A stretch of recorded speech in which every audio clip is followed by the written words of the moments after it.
Cousin forged my signature to steal land, now he faces 10 years prison. My hands were shaking as I slammed the file down on the table. Read it, I said, my voice barely holding together. My cousin looked at the papers, and for the first time in his life, he went silent. That's when I knew it was over for him. But to understand how we got here, you need to know what he did to me. I grew up in a close-knit family. We weren't rich, but we had something more valuable, land. My grandfather left behind a decent piece of farmland on the outskirts of our village. Nothing flashy, but it meant stability, security, a future. After my grandfather passed, the land was supposed to be divided equally between my father and his brother, my uncle. And naturally, that meant my cousin, and I would inherit our respective halves one day. Now here's the thing, I trusted him. We grew up like brothers, shared meals, festivals, even dreams, he used to say. No matter what happens, we'll always have each other's backs. Funny how those words age. A couple of years ago, I moved to the city for work. Better opportunities, better pay. I wasn't visiting home as often, but I stayed in touch, or at least I thought I did. One day my father called me. His voice sounded off. "Did you sign any land papers recently?" he asked. I laughed. No, why would I? There was a long pause on the other end. Then he said something that made my stomach drop. "Because according to the records, your share is gone." "Gone? What do you mean gone?" I snapped. "It's been transferred," he said quietly, "to your cousin."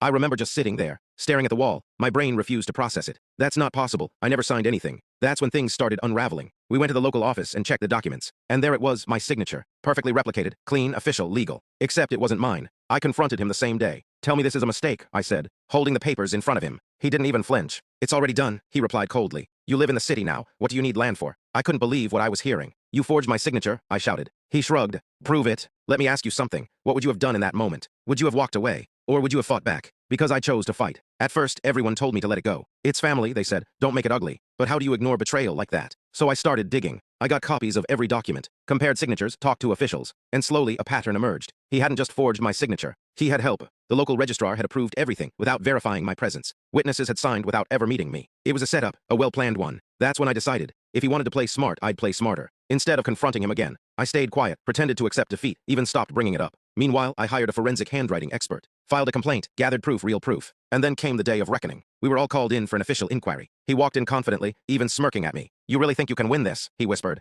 I didn't respond. I just placed the file on the table. Inside it was everything. Expert reports confirming forgery. Call records linking him to the registrar. Statements from witnesses who eventually cracked under pressure. That's when I told him, "Read it." And you already know what happened next. His face changed. That arrogance gone, replaced by fear. The twist. He never thought I'd go this far. He believed I'd choose family over justice. He was wrong. The case went to court, and the charges: fraud, forgery, criminal conspiracy. He tried to apologize later, said he made a mistake. A mistake? No, a mistake is spilling tea. This was betrayal. In the end, the land was restored to me. But more than that, the truth came out. And he's now facing serious prison time. Do I feel bad? Sometimes, not for what I did, but for what we lost. Because the hardest part isn't losing land. It's losing someone you once called family. So if you ask me what I learned from all this, it's simple. Trust is priceless, but once it's broken, no amount of land can buy it back.